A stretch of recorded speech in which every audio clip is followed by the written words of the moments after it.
आप देख रहे हैं प्राइम टीवी, सच साहस सरोकार।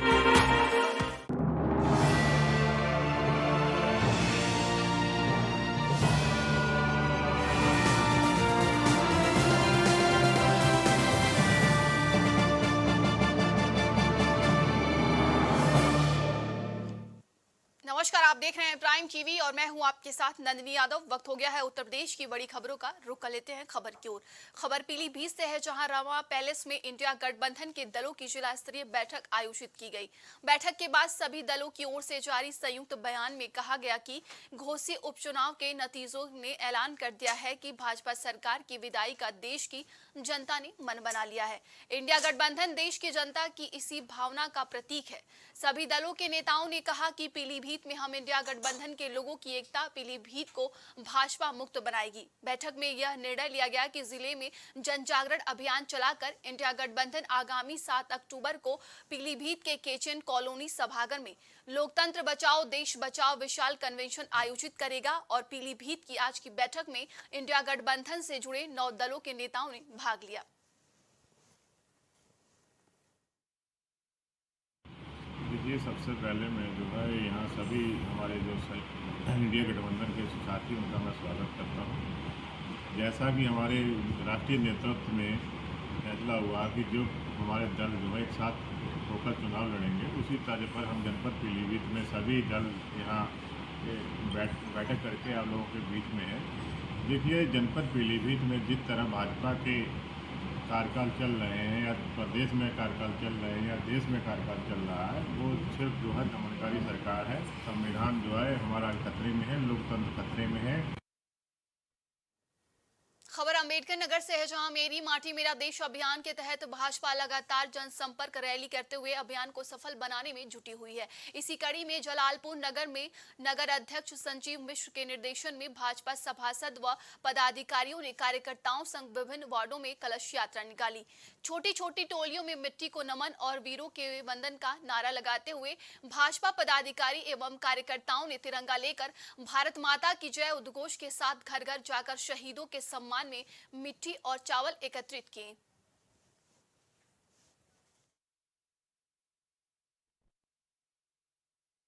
देखिए, हमारा मुल्क हिंदुस्तान इस समय आज़ादी का 75वां अमृत महोत्सव मना रहा है और उसी क्रम में आज तक यहाँ की जितनी भी सरकारें हैं, उन्होंने देश के स्वतंत्रता संग्राम सेनानियों, बलिदानियों, वीर सपूतों और इस मुल्क की महिलाओं को सम्मान करने का काम नहीं किया था। उसी क्रम में भारतीय जनता पार्टी ने एक नया इतिहास रचते हुए वीर बलिदानियों के सम्मान में मेरा माटी मेरा देश कार्यक्रम किया है और इसका असल मकसद है वीरों को नमन और महिलाओं को सम्मान।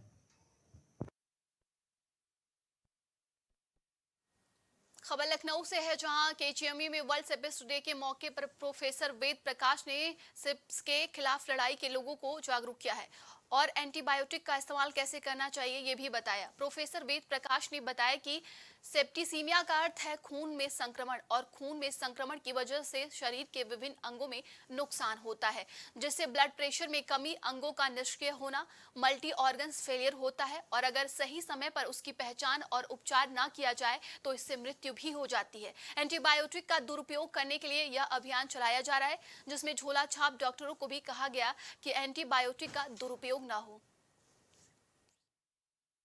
आज हम मौजूद हैं केजीएमयू में और यहाँ पर वर्ल्ड सेप्सिस डे को लेकर एक कार्यक्रम का आयोजन किया था। मेरे साथ अभी मौजूद हैं प्रोफेसर वेद प्रकाश जी। इनसे जानेंगे, बात करेंगे कि क्या पूरा क्या कैसे प्रोग्राम है, क्या कुछ है।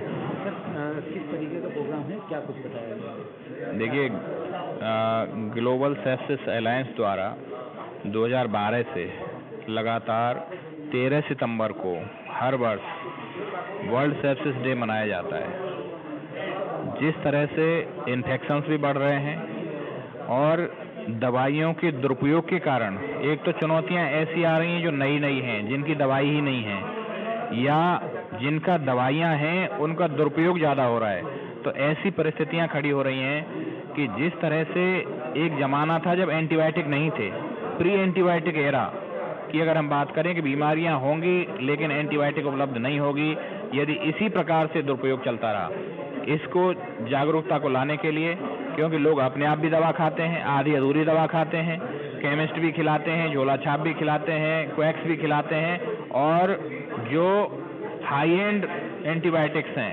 महंगी एंटीबायोटिक्स हैं, इंजेक्टेबल्स हैं, उन सब का दुरुपयोग हो रहा है। कहीं न कहीं इस दुरुपयोग को रोकना होगा।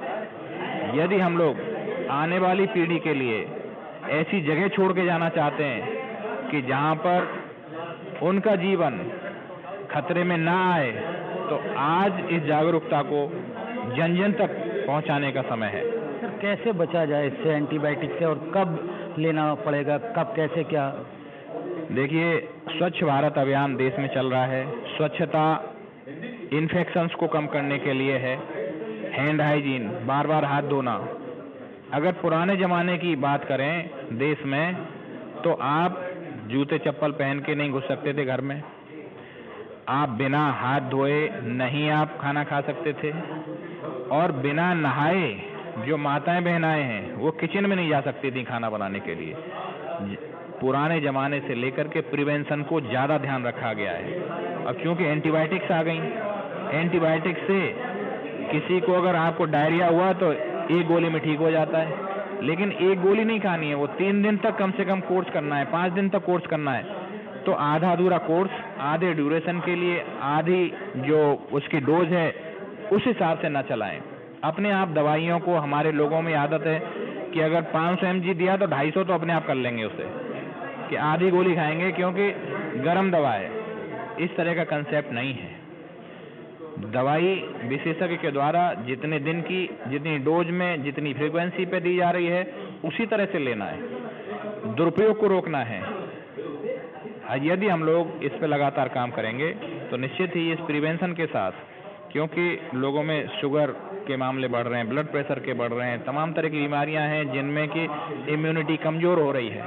खान पान, दिनचर्या भी बहुत स्ट्रेसफुल है, उससे भी कमज़ोर हो रही इम्यूनिटी।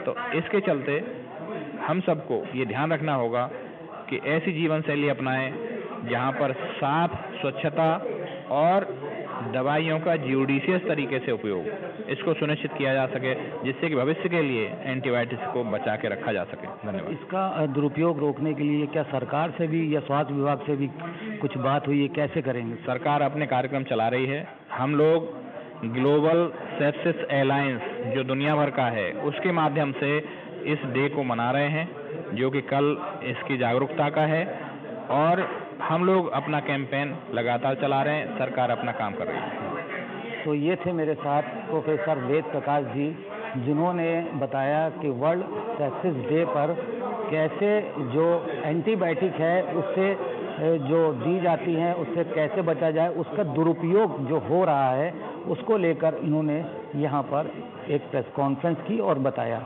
लखनऊ से प्राइम टीवी के लिए मोहम्मद उवैस।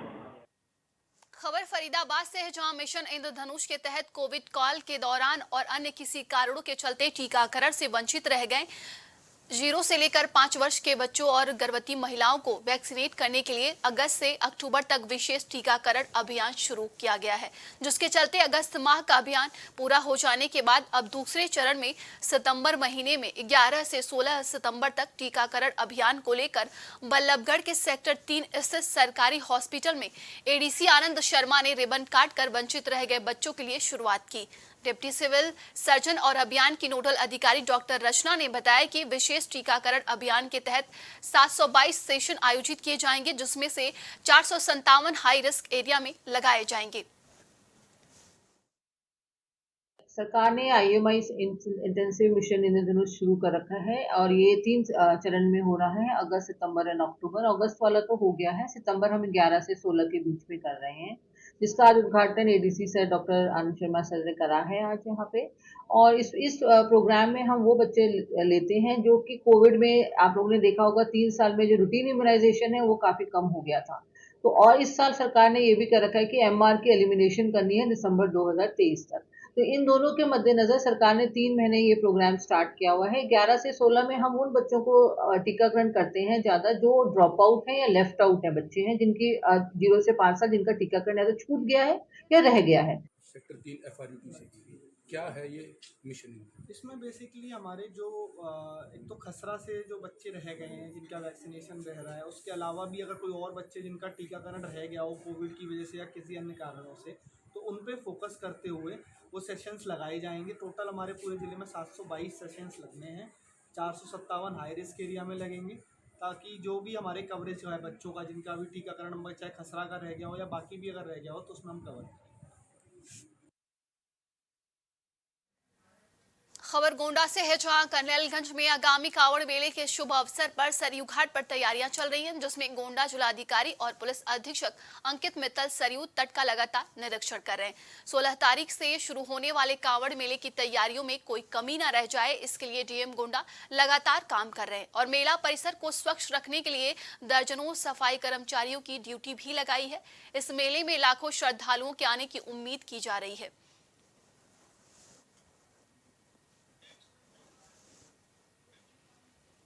खबर मेरठ से है, जहां आरटीओ विभाग के सर्वर रूम की एक वीडियो सोशल मीडिया पर वायरल हो रही है। आप इस वीडियो में देख सकते हैं कि एक व्यक्ति कंप्यूटर ऑपरेटर कर रहा है और बाहरी व्यक्ति डाटा चोरी कर रहा है। इस बात की हकीकत जानने के लिए प्राइम टीवी के संवाददाता राजन सोनकर जब आरटीओ ऑफिस पहुंचे तो स्थिति बिल्कुल इसके विपरीत थी। आरटीओ का माहौल देखकर ऐसा प्रतीत हो रहा था मानो छुट्टी का दिन हो और कर्मचारी वहां काम कर रहे हो, जबकि पहले यहाँ नजारा कुछ और रहता था। ग्राउंड जीरो पर इस रिपोर्टिंग में वीडियो और आरटीओ के माहौल को लेकर मेरठ आरटीओ हिमेश तिवारी ने क्या कुछ कहा है, चलिए आपको भी सुनाते हैं। मेरठ आरटीओ की एक वीडियो वायरल हुई है और उस वीडियो वायरल में सर्वर रूम की एक वीडियो बताई जा रही है और उसमें कैप्शन ये भी लिखा गया कि डेटा चोरी संबंधित ये वीडियो है। क्या पूरा मामला है? मेरठ आरटीओ हिमेश तिवारी हमारे साथ में मौजूद है, हम इनसे बातचीत कर लेते हैं। सर, एक वीडियो वायरल हुई है सर्वर रूम की, क्या पूरा मामला है? मेरे भी संज्ञान में आया है। दरअसल एक दिन हमारे यहाँ नेटवर्क का कोई इश्यू आया था। मैंने जब पता किया मेरे स्टाफ से, जो हमारे सर्वर रूम में डीबीए हैं, उनसे तो पता लगा कि नेटवर्क का जब इश्यू था तो हमारी जो एएमसीज हैं वो और नेटवर्क प्रोवाइडर हमारे बीएसएनएल और रेल वायर, उन लोगों कोई टीम थी जो वहाँ काम कर रही थी। उस वीडियो में कुछ कैप्शंस लिखे हुए आ रहे थे जो थोड़े मैं बोलूंगा कि पूर्वाग्रह से ग्रसित ज्यादा हैं और वो थोड़े बेसलेस मैं उन्हें कहूंगा, क्योंकि डेटा लीक होने जैसा कोई काम हो नहीं सकता। सिस्टम बहुत कॉन्क्रीट है, एनआईसी का सिस्टम है। जो लोग उस पे काम करते हैं जिम्मेदार सरकारी लोग हैं, तो कोई डेटा लीक होने जैसी कोई संभावना उसमें नहीं है। सर, योगी सरकार की तरफ से जीरो टॉलरेंस नीति को बढ़ावा दिया जा रहा है। 2 साल से ऊपर आपको चार्ज हो गया है, तो किस तरीके से जीरो टॉलरेंस नीति पे काम कर रहे हैं? देखिए, हमारे कार्यालय में बहुत सुधार हुआ है। अगर आप आएंगे तो आप देखेंगे कि यहाँ पे कोई भीड़ भाड़ नहीं मिलेगी आपको। सारा काम ऑनलाइन है। ऑनलाइन आप अपना स्लॉट बुक करेंगे, जो टाइम स्लॉट मिलेगा आप उसमें आएंगे। किसी भी प्रकार के दलाल अगर कार्यालय में प्रवेश करने नहीं पाते, हम ऑन एंड ऑफ आवश्यकता के अनुसार जो हमको पुलिस बल मुहैया रहता है उसके साथ फ्रिस्किंग करते हैं, लोगों की जांच परख करते हैं और ये इंश्योर करते हैं कि कोई भी आपत्तिजनक व्यक्ति कार्यालय के परिसर में नाहक जनता को मूर्ख बनाते हुए, भ्रामक तथ्य फैलाते हुए ना मिले। लोग अपना काम स्वयं कराएं और मेरी जन सामान्य को अपील है कि आप लोग इस कार्यालय में आए, अपना काम खुद कराएं। कोई समस्या है, एआरटीओ साहब हैं कुलदीप सिंह जी, उनको मिले। अगर हमारे आरआई जो कि उत्तरार्ध में दिन में आफ्टर लंच उपलब्ध रहते हैं, आधा टाइम वो डीटीआई साकेत में बैठते हैं, तो उनके पास संपर्क करें। मैं कार्यालय में होता हूँ, मुझसे संपर्क करें। किसी के पास, किसी दलाल के पास जाने की जरूरत नहीं है। दलालों के साथ पूरी सख्ती से निपटा जा रहा है, निपटा जाएगा। इस कार्यालय परिसर में किसी को भी अनधिकृत घूमने की जो उनका चेष्टा रहती है उसको हतोत्साहित किया जाएगा हर हालत। दलालों का यहाँ पर आने को लेकर आपने कही कि लगातार जांच की जाती है, उन पर कार्रवाई की जाती है, तो 2 साल से ऊपर आपको हो गया है, तो कितने दलालों के खिलाफ जो है मुकदमा पंजीकृत करा दिया या कार्रवाई की? देखिए, ये बड़ा किसी व्यक्ति को दलाल घोषित करने के लिए हमें भी बड़ा समस्या होगी। किसको दलाल आप कह देंगे? मेरा ये मानना है कि जब ऑनलाइन काम होगा तो अपने आप स्वयं सारे लोग हट गए, कोई भी बिचौलियों का यहाँ कोई भूमिका अब नहीं रह गई है। मेरठ की जनता से अपील मेरठ की जनता से वही अपील है, हमेशा से रही है। मैं अपने 2 वर्ष के कार्यकाल में बहुत सारे व्यक्तिगत तौर पे जो लोग देख रहे होंगे, व्यक्तिगत रूप से इस बात के साक्षी होंगे कि उन्होंने कैसे इस कार्यालय में आके अपना काम खुद कराया है और इस कार्यालय के हर पटल से, हर कार्मिक से, हर स्तर पर उनको सहयोग हुआ होगा। तमाम फौज के लोग होंगे, यहाँ पे मिलिट्री का बेस है, तमाम आम जनमानस के लोग होंगे जिनका यहाँ काम आराम से हुआ होगा, जो इस वीडियो को देख रहे होंगे, जो और वो इस बात की पुष्टि कर पाए। बिचौलियों को चेतावनी सर कोई? बिचौलियों को बस यही चेतावनी है कि आप कोई दूसरे रोजगार ढूंढें। ये रोजगार के जो संसाधन थे माननीय योगी जी की सरकार में, माननीय परिवहन मंत्री जी के निर्देशन में जिस तरह की कार्यशैली अब अपनाई गई है, उसमें ये व्यवसाय अब आपका बहुत फाइनेंशियली वायबल व्यवसाय नहीं है, तो आप इससे दूर ही रहें। बिल्कुल, ये आरटीओ हिमेश तिवारी हमारे साथ में मौजूद थे, जिन्होंने साफ तौर पर बिचौलियों को चेतावनी दे दी है कि उत्तर प्रदेश में मुख्यमंत्री योगी आदित्यनाथ की सरकार है और अगर इस तरीके का कुछ भी काम किया जाएगा तो उन्हें सलाखों के पीछे जरूर जाना पड़ेगा। मेरठ से अपने वीडियो जर्नलिस्ट राहुल राणा के साथ मैं राजन सोनकर, प्राइम टीवी मेरठ। खबर औरैया से, जहां अवैध रूप से चल रही ओवरलोड वाहनों के खिलाफ परिवहन विभाग द्वारा बड़ा अभियान चलाया गया। औरैया जनपद में एआरटीओ अशोक कुमार और उनकी टीम द्वारा शहर के देवकली चौकी के पास 2 वाहनों को सीज किया गया।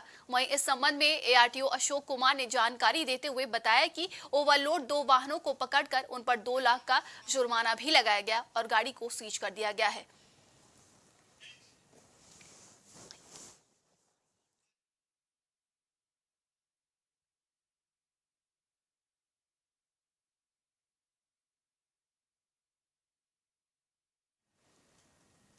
खबर औरैया सदर कोतवाली क्षेत्र के अंतर्गत प्रेमानंद आश्रम की है, जहां घर के बाहर खेल रहे एक किशोर की करंट की चपेट में आने से मौत हो गई थी।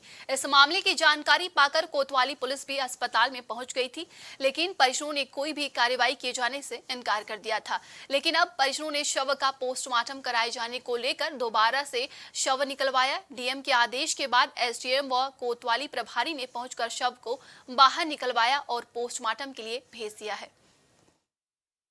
दिनांक 8/9/2023 को एक यही भीकमपुर मोहल्ला है और यहाँ उसमें एक बच्चे की 15 साल उम्र है।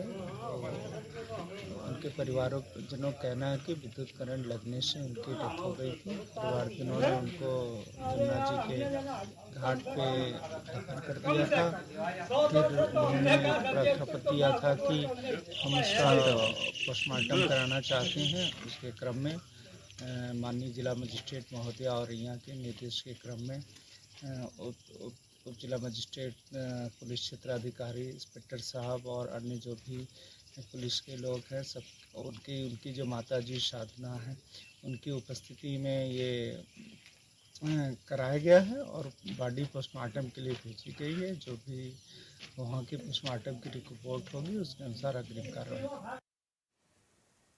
खबर झांसी के पूंछ थाना क्षेत्र से, जहां दहशतगर्दी का एक वीडियो सोशल मीडिया पर जमकर वायरल हो रहा है।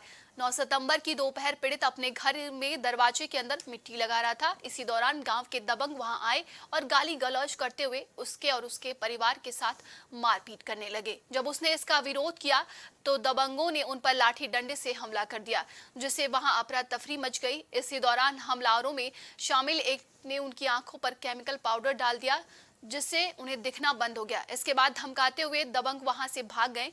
वहीं घटना का वीडियो अब सोशल मीडिया पर जमकर वायरल हो रहा है। पुलिस ने मुकदमा दर्ज कर कार्रवाई शुरू कर दी है। पूंछ थाना क्षेत्र के बाबे गांव का एक वीडियो सोशल मीडिया पे वायरल हो रहा था मारपीट का। इसका संज्ञान थाने के द्वारा लिया गया था। दोनों पक्षों का दरवाजा लगाने को लेकर के विवाद था। इसमें दोनों पक्षों का 151 की कार्रवाई की गई थी। उस समय किसी पक्ष के द्वारा कोई तहरीर थाने पर नहीं दी गई थी एफआईआर लिखाने के लिए। यदि किसी पक्ष के द्वारा तहरीर दी जाती है तो उचित धाराओं में अभियोग पंजीकृत कर साक्ष्यों के आधार पर कार्रवाई की जाएगी। खबर फरीदाबाद से है, जहां बल्लभगढ़ के पटवार घर में खुलेआम म्यूटेशन के नाम पर वसूली की जा रही है और लोगों से 1500 से 2000 रुपए लिए जा रहे हैं। इस मामले को उजागर करने पहुंचे दो पत्रकारों के साथ पटवारी और उसके कई गुर्गों ने लाठी डंडों से पिटाई शुरू कर दी। इस पूरे मामले में दो पत्रकार गंभीर रूप से घायल हो गए। हालांकि पुलिस ने मामला दर्ज कर छानबीन शुरू कर दी और आरोपियों की जल्द गिरफ्तारी की जाएगी।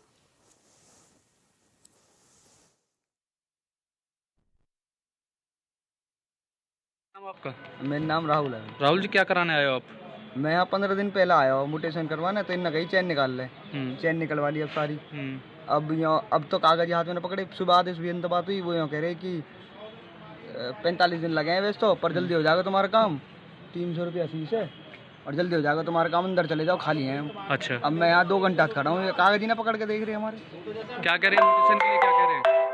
कुछ ना, अभी बात हुई जब यहाँ कह रहे 1000-1500 खर्चा, कहीं ना मोटी 2-4 सरकारी फीस कितनी? 300 रुपये? 300 रुपये ले 1500 रुपये। हाँ, यही कह रहे 1000-1500 खर्चा। इसमें जैसी पत्रकारों द्वारा शिकायत दी गई थी, थाना सिटी बल्लभगढ़ में मुकदमा दर्ज कर लिया गया था और इसमें जो कानूनी कार्रवाई जो बनती है वो की जा रही है और आरोपियों के खिलाफ जो अभी इन्वेस्टिगेशन में जो आया है, जो एविडेंस कलेक्ट हुआ है, उसके आधार पर कार्रवाई की जाएगी। उनको गिरफ्तार किया जाएगा जो भी बनता है। क्या नाम है पटवारी का? कुछ पता चल पाया पटवारी का नाम और कब तक गिरफ्तारी हो? ये जैसे कि आप लोगों ने शिकायत मिली थी, उसमें पटवारी का नाम आदेश है और उसके कुछ जो कोई आउटसोर्स से उसने कुछ छोड़ रखे हैं, वो इस तरह की उगाई में शामिल थे और उसने भी इसमें आके बदतमीजी की है ऐसा। तो ये किसी के साथ भी, जो भी सरकारी कर्मचारी है या कोई भी अगर इस पत्रकार के साथ ऐसा करेगा तो उससे बर्दाश्त नहीं किया जाएगा और इसमें जो कानूनी कार्रवाई बनती है वो पटवारी के खिलाफ की जाएगी। कब तक गिरफ्तारी माने? इसमें जल्दी गिरफ्तार कर लिया जाएगा, आप लोगों को अपडेट भी किया जाएगा। खबर अलीगढ़ से, जहां के Raja Mahendra Pratap city high school में वर्चस्व की जंग का एक मामला सामने आया, जहां एक महज 19 वर्षीय छात्र के द्वारा वर्चस्व की जंग में दूसरे छात्र के ऊपर पेट्रोल छिड़ककर आग लगा दी। इस दौरान छात्र गंभीर रूप से घायल हो गया, जिसे अध्यापकों के द्वारा मेडिकल कॉलेज में भर्ती कराया गया, जहां डॉक्टरों के द्वारा उसका इलाज किया जा रहा है। पीड़ित के पिता ने थाने में तहरीर देते हुए आरोपी छात्र पर कार्रवाई की मांग की। पूरे मामले पर एएमयू प्रशासन के द्वारा आनन फानन में आरोपी छात्र को निलंबित कर दिया और जांच कमेटी गठित करते हुए जांच शुरू कर दी गई है।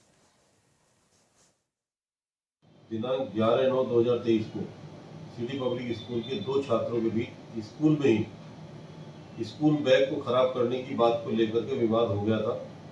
स्कूल प्रबंधन ने उक्त प्रकरण को अपने स्तर से निपटा दिया था। इसी विवाद के चलते आज दिनांक 12/9/2023 को सिटी पब्लिक स्कूल के दूसरे छात्र ने स्कूल के जनरेटर से डीजल निकालकर शरारत करने के दौरान दूसरे छात्र के बैग पर डीजल डालकर आग लगा दी, जिस कारण से छात्र की पीठ झुलस गई। झुलसे हुए छात्र को जेएन मेडिकल कॉलेज अस्पताल में भर्ती करा दिया गया है। तहरीर पर अभियोग पंजीकृत किया गया है, कार्रवाई की जा रही है। खबर मैनपुरी के घिरोर थाना क्षेत्र के, जहां शराब लाने से मना करने पर युवक की जमकर पिटाई की गई, जिसका वीडियो भी बनाया गया है और पिटाई का वीडियो सोशल मीडिया में जमकर वायरल हो रहा है, जिसके बाद पुलिस ने मुकदमा दर्ज कर आरोपियों की तलाश शुरू कर दी है। दरअसल पीड़ित को रास्ते में कुछ दबंगों ने उसे रोक लिया और उसे शराब लाने के लिए कहा। मना करने पर उसकी पिटाई की और उसे उठक बैठक लगाकर माफी भी मंगवाई और अपनी जाति विशेष का गाना लगाकर पिटाई का वीडियो सोशल मीडिया में वायरल कर दिया। ये थाना घिरोर के रहने वाले हैं टीटू पाल। तो ये 8 तारीख को कहीं गए हुए थे, तो रास्ते में दो लोगों ने रोक करके, एक अमन है और एक लालू यादव है, ये भी थाना घिरोर के रहने वाले हैं। इन लोगों ने रोक करके उसके साथ मारपीट की और शराब के लिए पैसे मांग रहे थे और एक वीडियो भी बनाया है जो वायरल हुआ है। उसके संबंध में थाने पर मारपीट का और वीडियो वायरल करने के संबंध में IT एक्ट का और एक्सटॉर्शन का मुकदमा पंजीकृत किया गया है और इनकी तलाश की जा रही है और इन पर शीघ्र ही विधिक कार्रवाई की जाएगी।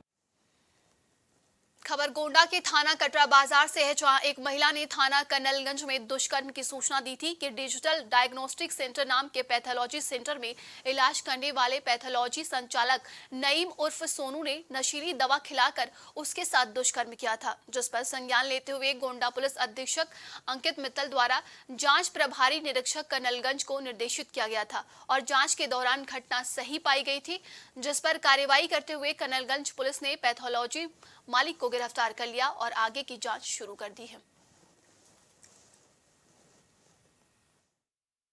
विवाहित महिला के द्वारा तहरीर की गई है कि वो बीमार हो गई थी और कन्नलगंज के एक पैथोलॉजी में चेकअप कराने आई हुई थी। उसी के गांव के जान पहचान के सोनू नईम ने उसके साथ दुष्कर्म किया है। उसकी तहरीर के आधार पर धारा 328, 376 IPC का पंजीकृत किया गया है। आज के लिए उत्तर प्रदेश की खबरों में बस इतना ही। देश और दुनिया की तमाम खबरों के लिए देखते रहिए प्राइम टीवी। नमस्कार।